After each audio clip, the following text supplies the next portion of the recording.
tersebut, yaitu berdasarkan Riskesdas kematian bayi masih ataupun neonatus masih terbilang masih tinggi. Di tahun Riskesdas pada tahun 2018 didapatkan kejadian KPD, di sini juga ada 5,6%. Dan berdasarkan Longform SP tahun 2020 angka kematian bayi atau AKB di Indonesia masih mencapai 16,85 per 1000 kelahiran hidup. Jadi di sini kami pula menyampaikan di sini ada insiden sepsis neonatorum di seluruh dunia pada tahun 2020 tersebut terdapat 48,9 juta kasus yang terjadi pada neonatus. Adapun faktor yang bisa mempengaruhi infeksi pada bayi baru lahir di sini antara lain ada maternal, pengaruh lingkungan, faktor penjamu. Salah satu faktor maternal di sini adalah yang kami teliti adalah di KPD-nya atau ketuban pecah dini pada saat proses mau melahirkan ya. Saat ketuban pecah pada selaput yang berfungsi untuk melindungi bayi dari dunia luar itu akhirnya tidak ada alias hilang. Dan semakin awal ketuban pecah atau pecah dini, maka akan semakin lama janin yang berada dalam rahim akan bisa terpapar dari dunia luar dan kemungkinan besar bisa terjadi infeksi. Nah, sehingga sangat dibutuhkan tindakan preventif untuk terjadi pencegahan, di mana agar KPD tersebut tidak eh, bisa melahirkan bayi yang dengan infeksi. Salah satu upaya preventifnya adalah bisa kita memberikan health education ataupun bagaimana tanda-tanda KPD pada waktu kehamilan pada ibu waktu ANC. Metode yang bisa kami lakukan atau yang saya gunakan di sini adalah korelasi atau dengan cross seksional atau analitik ya. Seluruh di sini populasinya adalah seluruh neonatus yang lahir di Dr. Erkusma yang bulan Januari sampai Mei di sini adalah sekitar 1.106 dengan teknik pengambilan sampel acak sederhana didapatkan dengan rumus ini sampel besar sampelnya adalah 285 neonatus. Dan di sini variabel independen kami adalah ketuban pecah dini, variabel dependennya infeksi neonatus. Dengan menggunakan data sekunder melalui rekam medis yang ada di RSUD Kusma. Dengan endingnya menggunakan uji chi-square karena skala data kami adalah nominal-nominal. Oke, baik. Sedangkan hasil yang kami dapatkan dari penelitian yang sudah kami lakukan berdasarkan data yang kami dapatkan, pendataan itu didapatkan dari 285 neonatus, maaf ya, neonatus yang paling berpengalaman di sini, ibu dengan KPD ataupun kejadian persalinan dengan KPD di sini ada 160 ibu dari 285. Dan dari 285 neonatus ini hampir seluruhnya sebanyak 236 mengalami bayi terinfeksi. Data dari uji chi-square-nya ditemukan bahwa SPSS-nya ini masih menggunakan versi 11,6. Jadi ini dapatkan nilai 0,00, evaluasinya kurang dari 0,05 yang artinya terdapat atau ada korelasi antara kejadian pecah membran dini atau KPD dengan infeksi neonatus.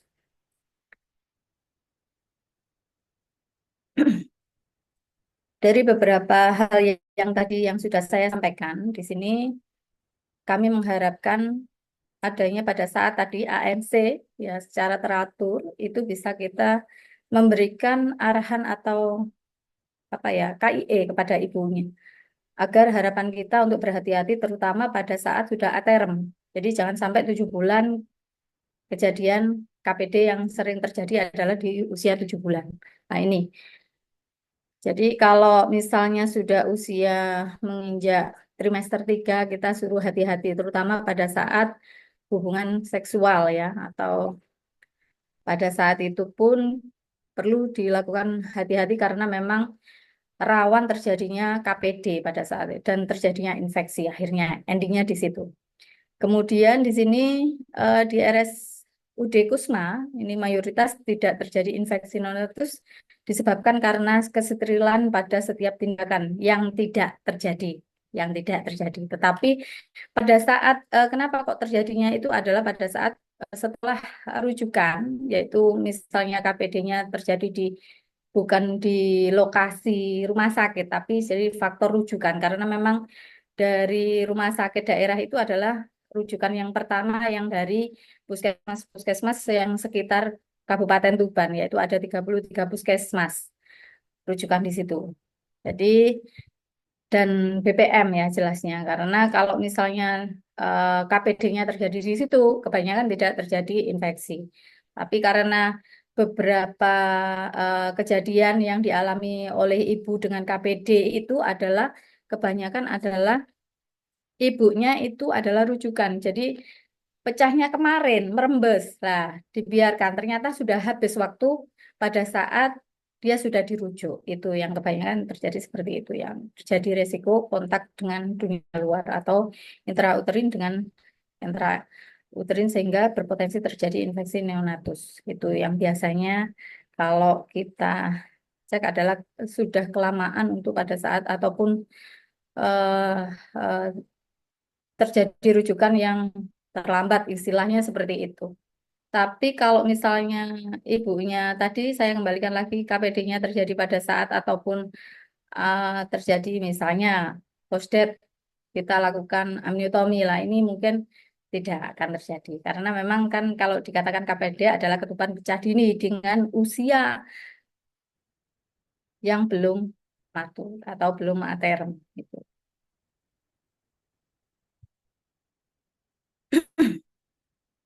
Jadi intinya upaya yang bisa kita lakukan dalam pencegahan ini agar tidak terjadi infeksi pada neonatus, maka dibutuhkan tindakan preventif untuk pencegahan. Ya, salah satu yang bisa kita berikan tadi tanda-tanda terjadinya KPD, pemeriksaan ANC yang teratur, pertolongan persalinan yang aman, safety, dan yang jelas adalah saya himbaukan untuk bidan-bidan pada saat praktek mandiri maupun di puskesmas itu selalu memberikan informasi health education pada ibu-ibu hamil pada saat ANC. Jangan lupa selalu menghimbau bagaimana tanda-tanda bahaya yang bisa terjadi pada ibu trimester akhir.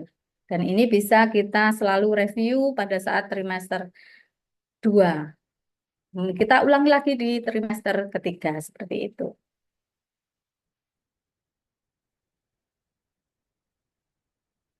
Kesimpulan yang bisa kami peroleh di sini menjawab dari tujuan khusus kami yaitu yang pertama, sebagian besar ibu bersalin dengan KPD di RSUD Kusma di tahun 2012, maaf ini 2020 ya. Kemudian di sini sebagian kecil infeksi neonatus terjadi pada tahun 2020.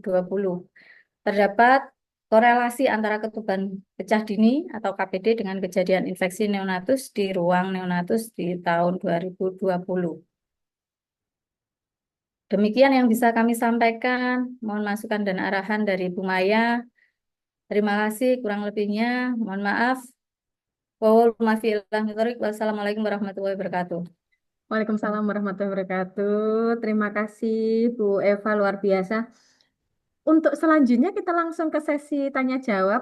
Ya, Bapak Ibu Monggo. sekalian. Mohon ditutup dulu slideshow-nya Ibu. Baik. Oke. Tadi yang disampaikan Bu Eva adalah hubungan antara KPD dengan kejadian infeksi neonatus di Rumah Sakit Umum Dr. Kusma Tuban. Silakan kami buka pertanyaan. Satu pertanyaan. Kalau mau di kolom chat juga boleh. Ini kalau sampai waktunya habis, berarti itu Bu, Lanjut. gratis pertanyaannya. Iya. Apa moderator yang harus bertanya ini ya? Ayo, monggo Bu Hmm. Maya.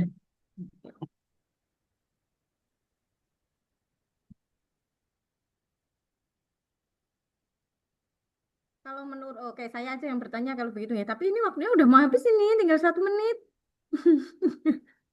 Pertanyaan singkat aja mungkin Bu Eva ya. Oke, oke. Oke, boleh ya moderator bertanya? Boleh enggak?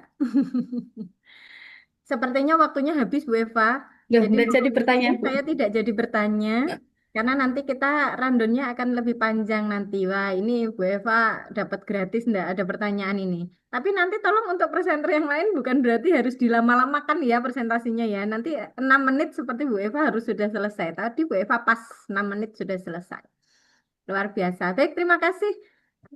Terima Kita kasih Bu Maya. Tetap semangat untuk peserta yang lainnya. ini ya, Cayo. applause dulu untuk Bu Eva. Saya mau kasih react apa ya?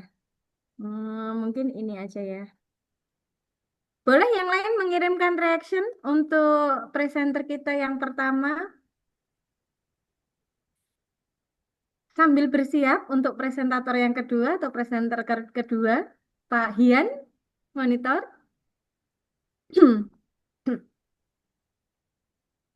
Pak Hian, apakah sudah siap?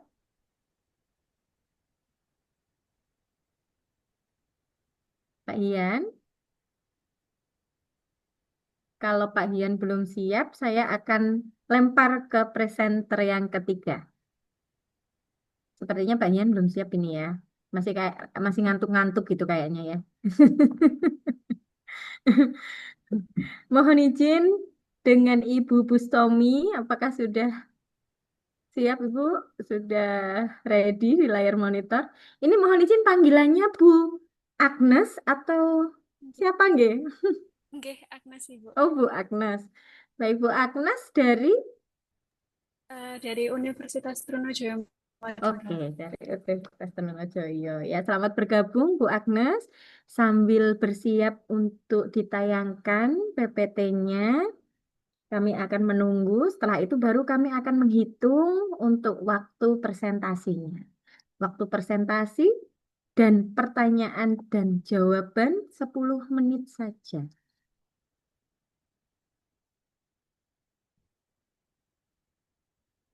Oke, masih belum nampak, masih loading.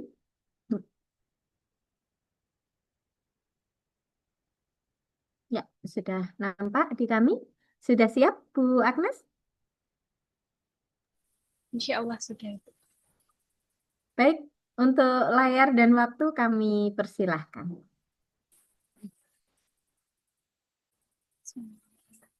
Baik, Assalamualaikum warahmatullahi wabarakatuh. Selamat siang, Ibu dan Bapak. Sebelumnya, saya ucapkan terima kasih kepada Institut Ilmu Kesehatan Nadatul Ulama Tuban yang sudah memberikan kesempatan pada saya dan juga tim untuk mempresentasikan hasil penelitian kami yang berjudul pentingnya konsep diri pada ibu hamil trimester ketiga dalam mengurangi kecemasan, sebuah kajian literatur. Sebelumnya perkenalkan, saya Bustami RT Agnes Madrim bersama dengan tim Bapak Wasis Purwobowo dan Bapak Yuda Bawono dari Universitas Trunojoyo Madura. Baik,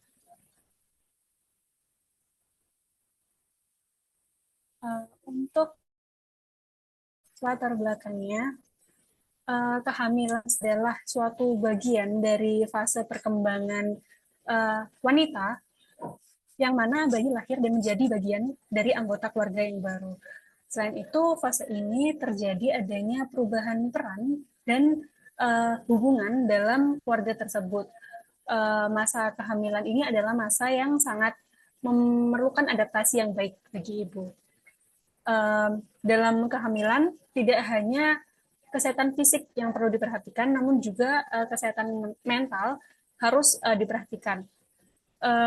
Selama ibu mengalami kehamilan, ibu memerlukan penyesuaian diri untuk segala perubahan yang terjadi dalam masa kehamilan tersebut.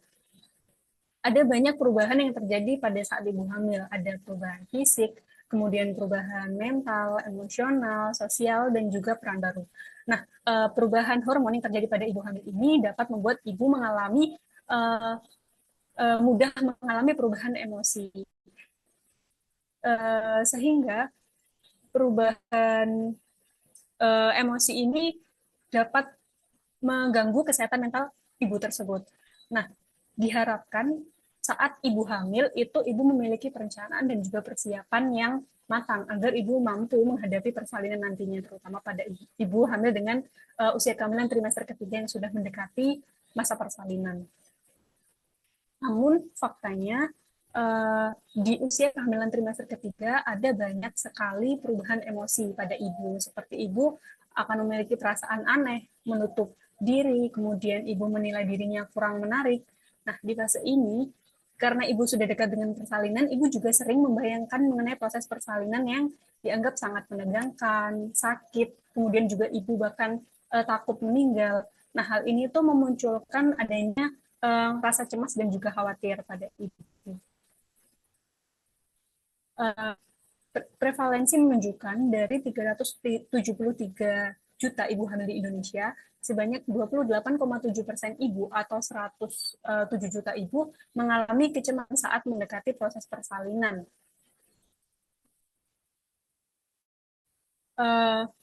Ini menunjukkan bahwa prevalensi ibu yang mengalami gangguan kesehatan mental itu cukup banyak, sehingga diperlukan pemahaman ibu terhadap segala aspek perubahan yang terjadi pada dirinya selama kehamilan. Dengan adanya pemahaman yang ibu miliki tersebut, ibu dapat memiliki kesiapan untuk menjaga kesehatan diri dan bayinya, baik kesehatan fisik maupun mentalnya. Dari hal tersebut, konsep diri yang positif pada ibu dapat membantu ibu mengurangi kecemasan yang dirasakan. Kemudian metode atau pendekatan yang digunakan dalam penelitian ini yaitu menggunakan metode literatur review, pencarian sumber referensi yang kami jadikan literatur yakni dari database seperti Google Scholar untuk mendapatkan jurnal ilmiah atau proceeding yang telah terakreditasi.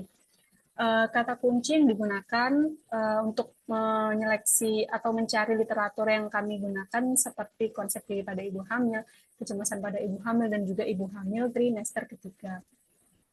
Kemudian kami melakukan seleksi pada literatur yang sudah ditemukan sesuai dengan pembahasan yang terkait dengan penelitian ini, yaitu mengenai pentingnya konsep diri pada ibu hamil trimester ketiga untuk mengurangi kecemasan. Kemudian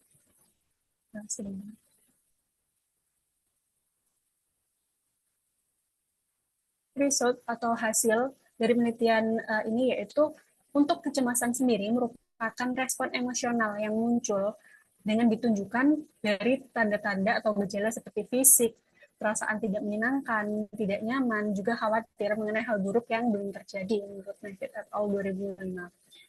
Ada beberapa faktor yang dapat mempengaruhi kecemasan.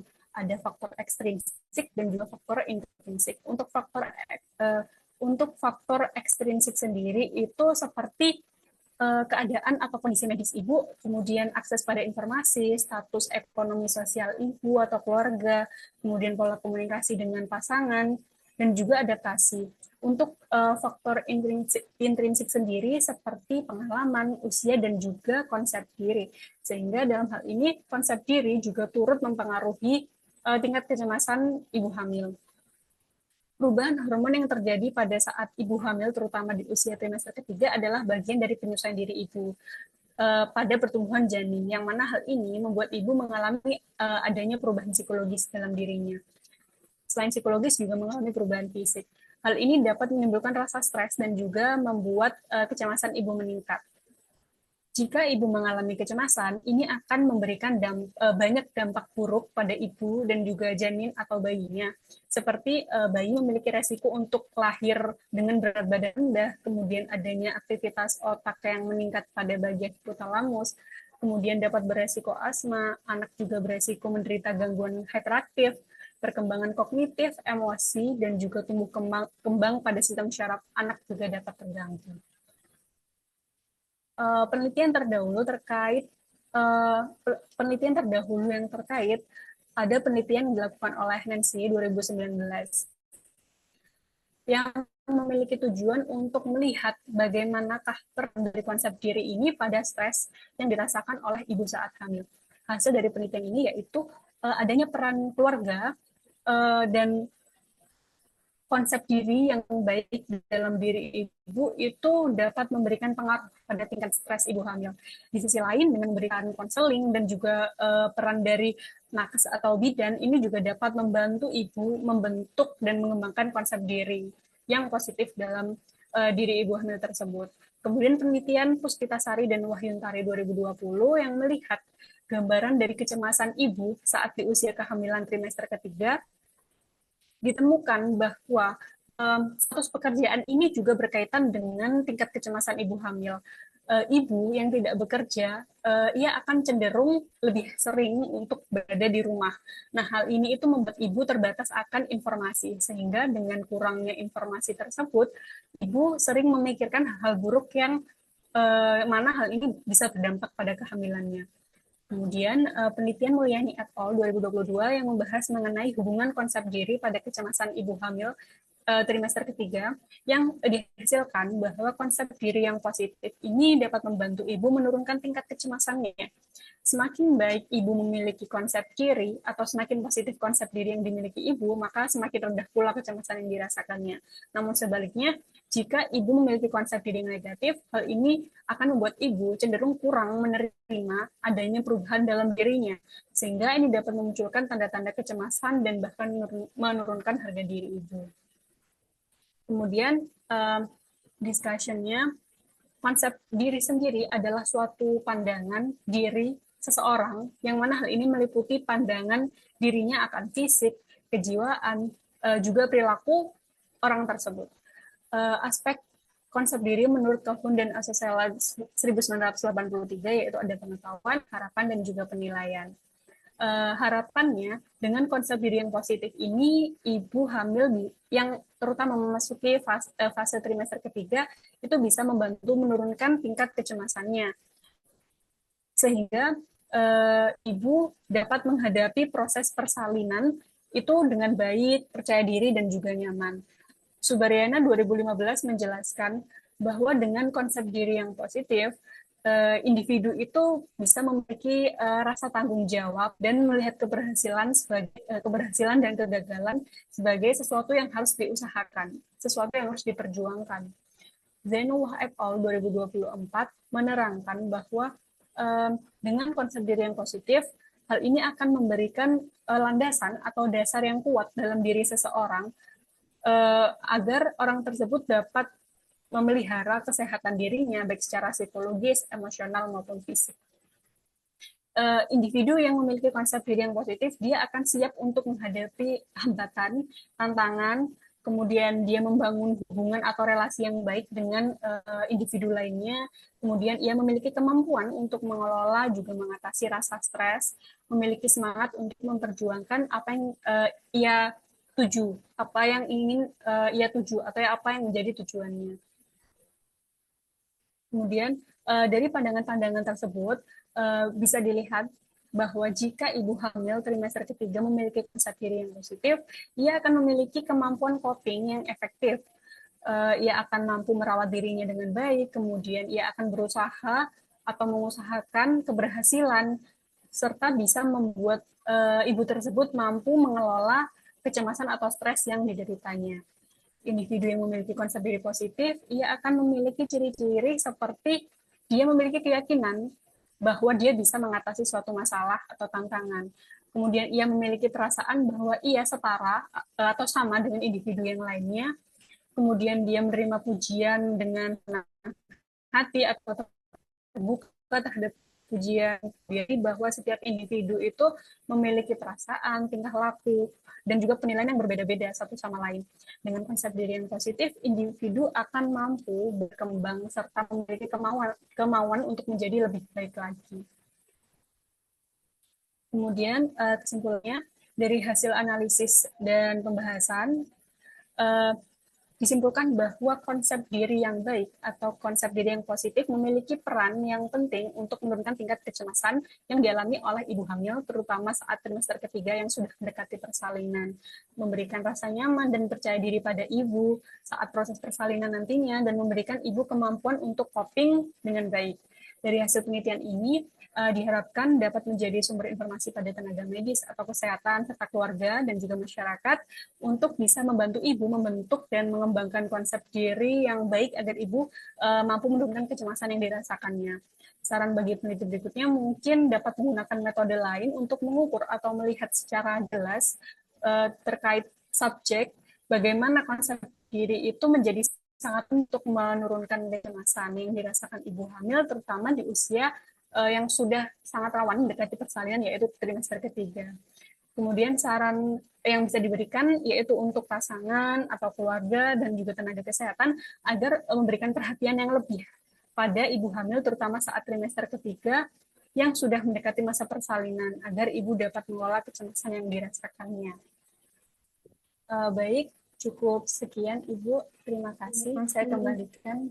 Baik, luar biasa. Terima kasih Bu Agnes. Mohon untuk ditutup layar share screen-nya.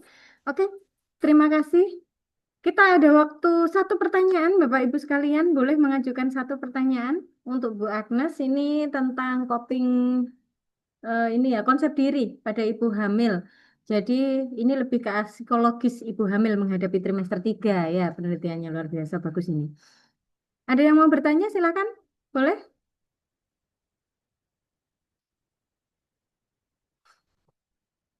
Sepertinya nanti mungkin pertanyaannya disimpan dulu aja ya. Kita akan lanjut ke presenter selanjutnya. Nanti ketika waktunya masih ada, saya akan sampaikan teman-teman atau Bapak Ibu sekalian boleh simpan pertanyaannya atau boleh nanti langsung ditulis aja, diketik aja di kolom chat. Nanti bisa saya bantu untuk tanyakan. Materi Bu Eva tadi mungkin terlewat, mau ditanyakan juga boleh. Jadi nanti akan ada sesi tanya jawab agar waktu kita lebih efisien. Untuk yang selanjutnya karena tadi terlewat, ternyata Pak Hian tadi ke kamar mandi ya Pak Hian ya, ketika dipanggil ya. Jadi Miss, sehingga sekarang kami mohon untuk bersiap Pak Hian untuk mempresentasikan hasil penelitiannya. Monggo Pak Hian.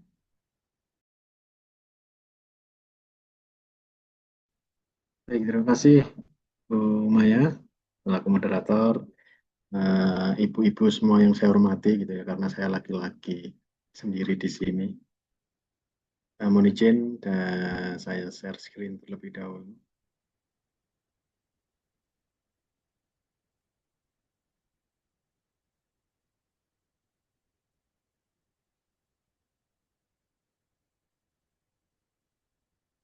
Baik, Bu Maya sudah terlihat ya. Aman, sudah masuk. Baik, Assalamualaikum warahmatullahi wabarakatuh. Waalaikumsalam. Selamat siang, Ibu semuanya. Izin, saya ingin menyampaikan terkait hasil penelitian yang saya jadikan bahan untuk kegiatan posting kali ini. Seminar. Misalnya, izin dengan judul The Effect of Back Exercise on Low Back Pain in the Elderly at Tuban Regency. Jadi, saya melakukan penelitian terkait dengan pengaruh latihan punggung, gitu ya, senam punggung atau latihan punggung terhadap nyeri punggung belakang atau yang biasa disebut dengan encok nih kalau gitu di istilah kita, ya, khususnya di lansia. Baik, berikut adalah background daripada penelitian. Elderly are part of community member when number are increasing along with longer life expectancy.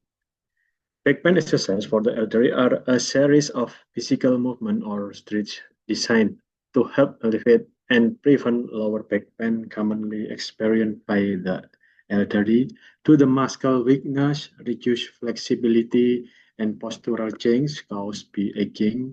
The elderly often suffer from back pain. Jadi latar belakangnya saya ambil dari lansia itu merupakan bagian dari komunitas di mana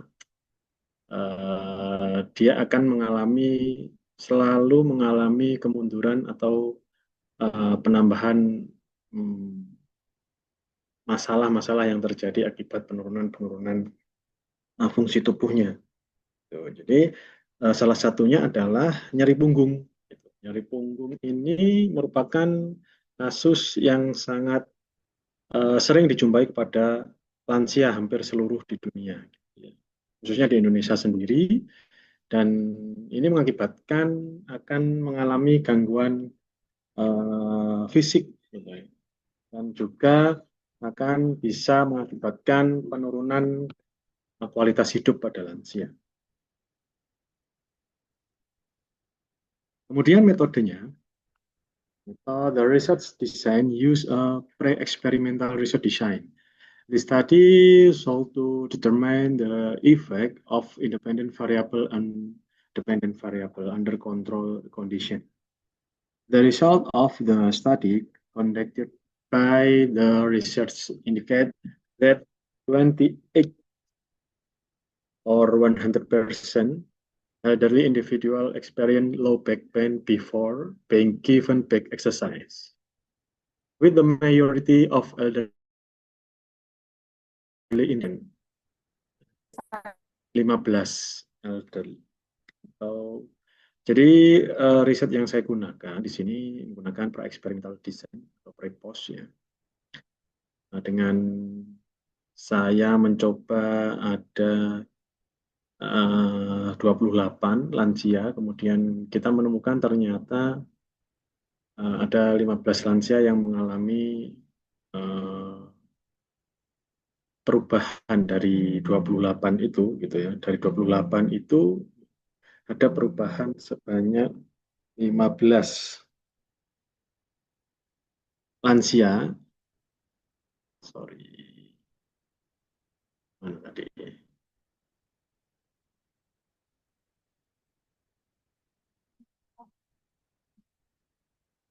Ada 15 lansia yang menjadi ringan gitu. Ya, dari 28 itu. Nah, kemudian sebenarnya ini ya. The result there were significant change in elderly individual with low back pain after receiving the back exercise intervention.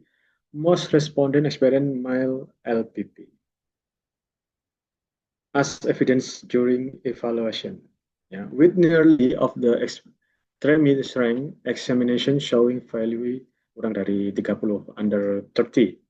Yeah, after the intervention, elderly individual who previously experienced moderate LPP improved to mild LPP. Jadi mulai dari kita menemukan dari 28 tadi gitu ya. Rata-rata lansia itu mengalami low back pain dalam kategori sedang. Kemudian setelah kita berikan low back back exercise gitu ya, latihan punggung itu menjadi mild LPP gitu. Jadi jadi ke dalam taraf ringan gitu ya.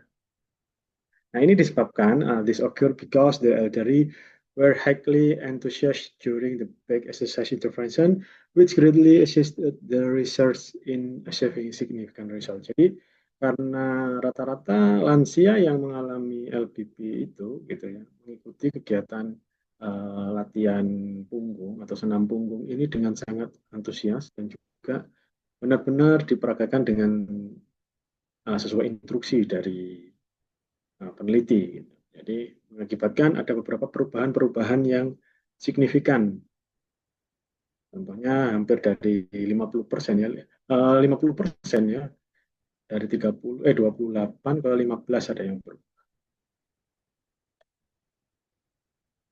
Oke. Nah, ini tadi yang bisa saya sampaikan Bu Maya terkait dengan penelitian yang saya gunakan di dalam International Midwifery Seminar dan juga Research Finding Dissemination ataupun proceeding ini. Harapannya dengan penelitian ini nanti bisa untuk ditampilkan di proceeding di yang ketiga International Midwifery di IKN Tuban. Terima kasih. Kurang lebihnya saya mohon maaf. Saya kembalikan ke Bu Maya. Assalamualaikum warahmatullahi wabarakatuh. Waalaikumsalam warahmatullahi wabarakatuh. Baik, kita akan lanjut dulu dengan presenter selanjutnya, baru nanti kita akan tanya jawab begitu ya, Bapak Ibu sekalian. Boleh kalau sudah ada pertanyaan langsung di kolom chat juga boleh, atau mungkin raise hand dulu, nyelengi raise hand, nanti begitu selesai presentasi kita lakukan tanya jawab. Saya mohon maaf tadi saya terlupa untuk Bu Agnes tadi belum kita kasih reaction ya. Ayo kita bareng-bareng kasih reaction dulu untuk Ibu Agnes yuk. saya kasih love. Ya, selanjutnya untuk Pak Hian boleh dong? Boleh juga. Kalau Pak Hian saya kasih beda lah ya. Nanti kalau saya kasih love nanti ada yang ini ya. Ada yang marah nanti. Baik, silahkan bersiap untuk presenter selanjutnya. Bu Hani monitor sudah siap atau belum? Ini sepertinya kok masih call ini. Masih dalam pembicaraan yang lain. Bu Hani monitor? Kalau Bu Hanim belum siap, saya akan lanjut ke Mbak Bu Eka Hoirotun Nisa. Semuanya saya panggil Ibu dan Bapak ya, meskipun masih muda. Mohon untuk berkenan biar kita manggilnya mudah ini. Bu Eka Hoirotun Nisa sudah siap?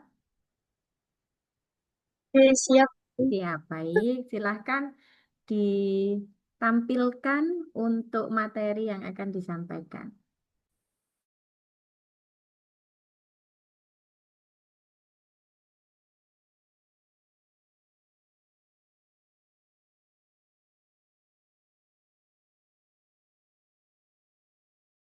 Sekali lagi waktunya tidak lebih dari 10 menit ya, Bu Eka ya.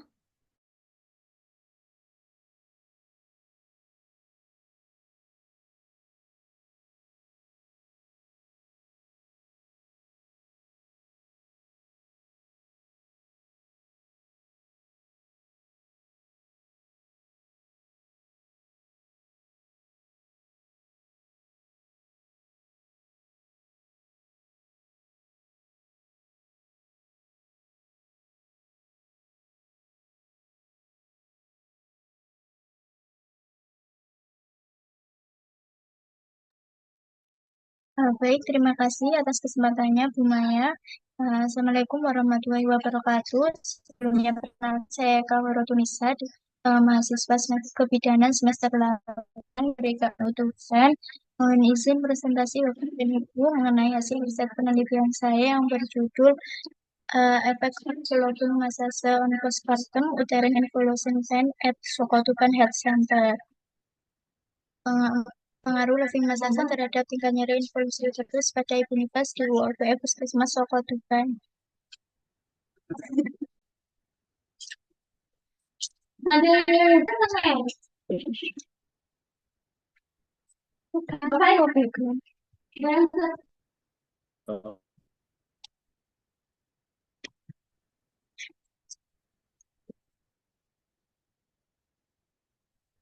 Untuk latar belakang masalah keadaan nyeri pada masa nifas yang paling sering dialami oleh ibu adalah nyeri involusi uterus. Nyeri involusi uterus seringkali terasa seperti kram perut dan menjadi semakin kuat karena pelepasan hormon oksitosin. Untuk skala, angka nyeri setelah melahirkan pada ibu yang baru pertama kali melahirkan di Indonesia sebesar 52%, sedangkan pada ibu yang melahirkan lebih dari satu kali sebanyak 70%, dan di Asia 50% angka nyeri setelah melahirkan di seluruh dunia. Di Jawa Timur sendiri, gangguan nyeri setelah proses melahirkan mencapai 70,9%. Untuk kronologinya, rasa sakit setelah persalinan yang dikenal sebagai afterpains disebabkan oleh kontraksi rahim dan biasanya berlangsung selama 2-4 hari setelah persalinan. Rasa sakit ini mirip dengan nyeri menstruasi saat berdimas. Nyeri yang berkepanjangan juga dapat mengganggu produksi ASI dan interaksi ibu dengan bayi. Solusinya, loving massage merupakan salah satu upaya yang bisa dilakukan untuk menata laksana kelelahan pada ibu nifas. Loving massage adalah salah satu terapi holistik yang diawali dengan relaksasi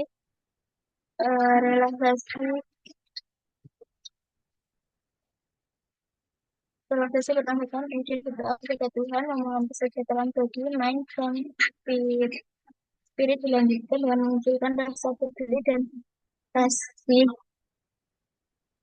Untuk metode penelitian, jenis penelitian menggunakan penelitian kuantitatif pre-eksperimental dengan pendekatan one group pretest post-test design.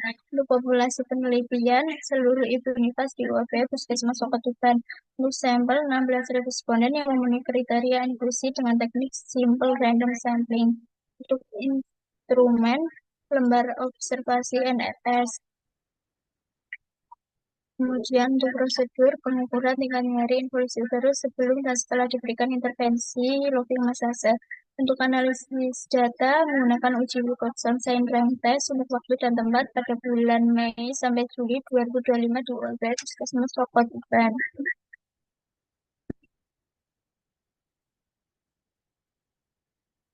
Untuk result data umum responden, yang pertama karakteristik responden berdasarkan usia menunjukkan bahwa setengahnya dari responden yang berusia rentang 26 sampai 35 sebanyak 50,0%. Kemudian untuk karakteristik responden berdasarkan paritas menunjukkan bahwa sebagian besar status multiparas sebanyak 56,3% responden. Kemudian untuk karakteristik responden berdasarkan tingkat pendidikan yaitu menunjukkan bahwa sebagian besar tingkat pendidikan presentis sebanyak 56,3%. Data responden identifikasi tingkat nyeri involusi uterus pada ibu nifas sebelum diberikan looping massage di UVF Puskesmas Wakoduban, yaitu menunjukkan bahwa sebelum diberikan intervensi looping massage di UVF Puskesmas Wakoduban diketahui hampir seluruhnya mengalami tingkat nyeri dalam kategori sedang sebanyak 87,5%. Untuk identifikasi tingkat nyeri involusi uterus pada ibu nifas setelah diberikan looping massage di UOB Puskesmas Wakoduban menunjukkan bahwa setelah diberikan intervensi looping massage di UOB Puskesmas Wakoduban diketahui hampir seluruhnya mengalami tingkat nyeri dalam kategori ringan sebanyak 87,5%. Untuk pengaruh looping massage terhadap tingkat nyeri involusi uterus pada ibu nifas di UOB Puskesmas Wakoduban menunjukkan bahwa tingkat nyeri pada ibu nifas sebelum intervensi looping massage hampir seluruhnya mengalami nyeri dalam kategori sedang sebanyak 87,5%. Sedangkan tingkat nyeri pada ibu nifas setelah intervensi looping massage hampir seluruhnya mengalami nyeri dalam kategori sedang. Discussion. Hasil penelitian pada 16 responden menunjukkan bahwa hampir seluruh ibu nifas mengalami nyeri involusi uterus kategori sedang sebelum intervensi looping massage sebanyak 87,5%, sedangkan 12,5% mengalami nyeri dalam kategori ringan. Temuan ini menegaskan bahwa nyeri merupakan keluhan umum pada masa nifas, terutama pada hari awal involusi uterus.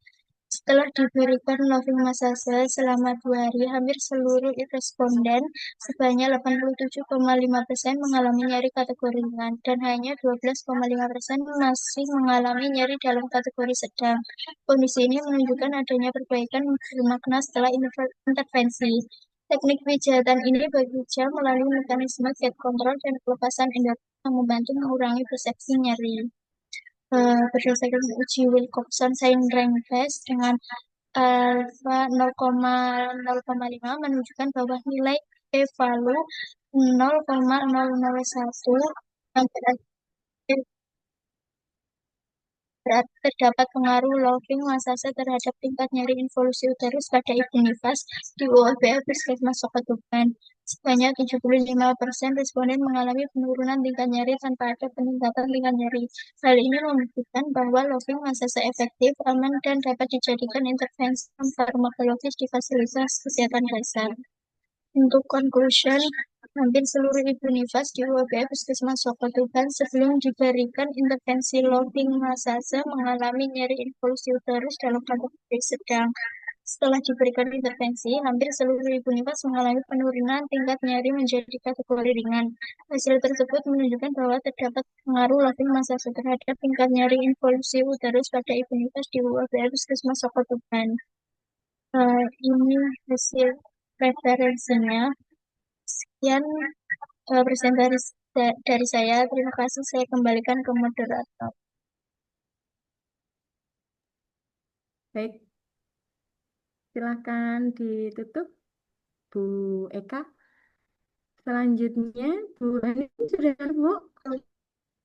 Baik, selanjutnya kita akan simak presentasi dari Bu Hanim Nurfaizah Silahkan disiapkan untuk presentasinya, Bu Hani. Waktunya tidak lebih 10 menit ya, Bu Hanim ya. Nggih. Baik, Bisa langsung share screen, Bu? Nggih. bisa langsung.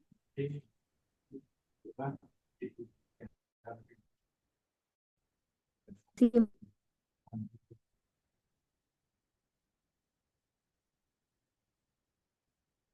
Terima kasih Ibu moderator yang cantik sekali. Dan Ibu Waretiga saya.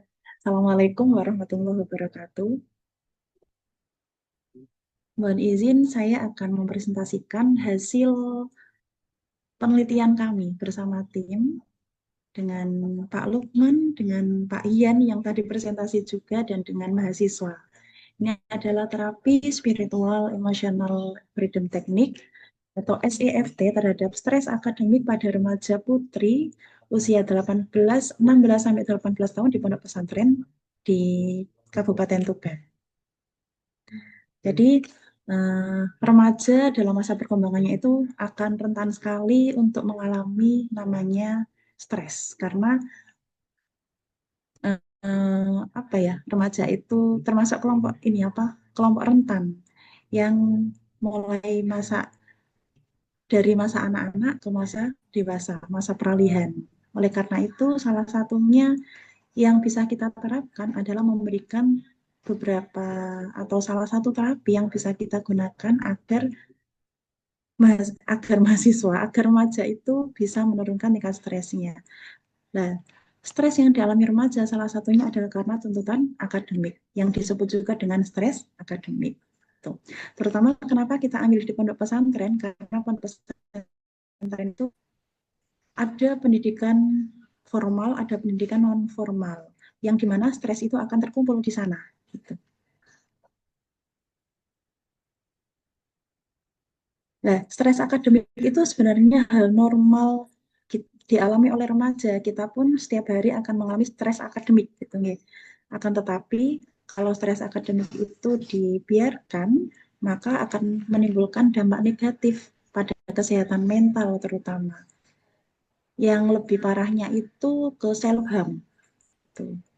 Nah, self harm itu nantinya sampai ke percobaan bunuh diri karena banyak sekali kasusnya karena masalah akademik remaja sampai mengalami atau melakukan percobaan bunuh diri. Nah, salah satu teknik yang bisa meringankan stres yaitu dengan SEFT. Jadi kita pilih SEFT karena di dalamnya ini menerapkan bagaimana spiritual ada ini masuk ke dalam terapi tersebut karena di sini adalah remaja di pondok pesantren. Metodenya untuk desainnya kita menggunakan pra-eksperimental, one group pretest post-test design, pendekatan waktunya dengan menggunakan cohort.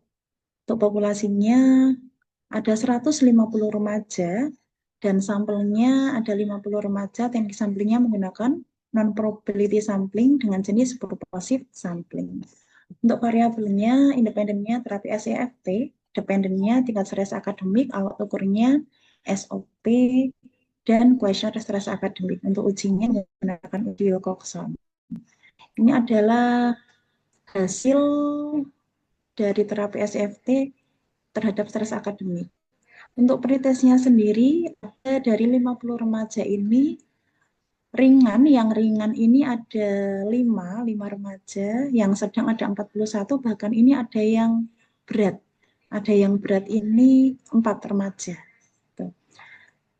4 remaja ini ada di usia 16 dan 17 tahun. Untuk post-testnya yang ringan ada 34, yang sedang 13, yang 3 tetap berat ini ada yang sebelumnya ini 3, akan tetapi 3 ini dari yang sebelumnya juga berat. Gitu. Kalau yang 1 ini kan awalnya 4. Nah, yang satunya ini ke sedang, yang 3 tetap berat, akan tetapi ada penurunan di rentangnya, seperti itu. Untuk hasil uji Wilcoxon-nya 0,00. Untuk pembahasannya, Jadi terapi SCFT ini terbukti dapat menurunkan tingkat stres akademik pada remaja di Pondok Pesantren Kabupaten Tuban. Dikarenakan terapi ini dilakukan secara komunikatif dengan pendekatan kepada diri sendiri yang membuat semangat. Gitu. Jadi di dalamnya ini ada tahapan-tahapan yang bisa membuat seseorang itu menjadi semangat. Salah satunya yaitu remaja. Semangat untuk apa? Untuk menyelesaikan permasalahan yang dihadapi. Serta ada tambahan unsur spiritual yang dapat diterima baik oleh para remaja. Pada hasilnya, terapi ini memberikan dampak positif terhadap penurunan tingkat stres akademik pada remaja itu sendiri. Nah, ada beberapa faktor yang menyebabkan terapi ini tidak efektif untuk menurunkan tingkat stres tersebut, dikarenakan seperti ini. Dikarenakan keberhasilan ini didasarkan beberapa faktor, karena misalnya remaja itu mengabaikan terapi ini, terus pikirannya tidak fokus, dia tidak yakin apakah terapi ini bisa menurunkan tingkat stresnya, gitu. Terus dia tidak khusyuk, gitu, lebih ke bercanda sendiri, lebih ngelamun sendiri, seperti itu, karena yang tiga tadi itu. Selanjutnya untuk conclusion-nya ada pengaruh yang signifikan terhadap antara perilaku antara SCFT dengan tingkat stres akademik pada remaja di Pondok Pesantren Kabupaten Tuban. Ini ada beberapa referensi, ada banyak sekali referensi yang kami gunakan, tetapi ini yang kami gunakan untuk acuan. Terima kasih. Mohon maaf. Assalamualaikum warahmatullahi wabarakatuh.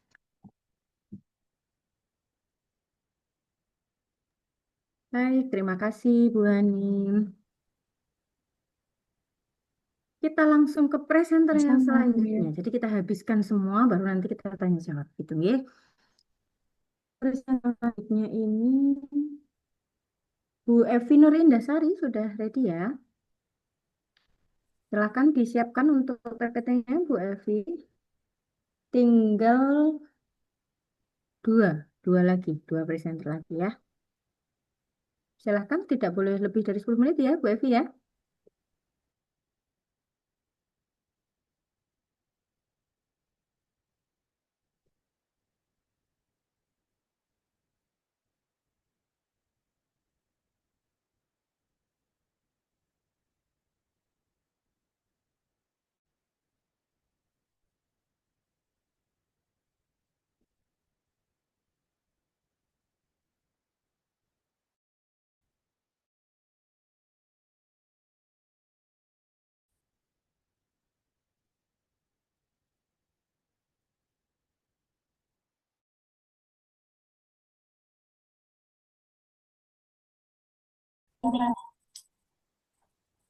Baik, terima kasih atas waktunya. Perkenalkan, nama saya Vinodari.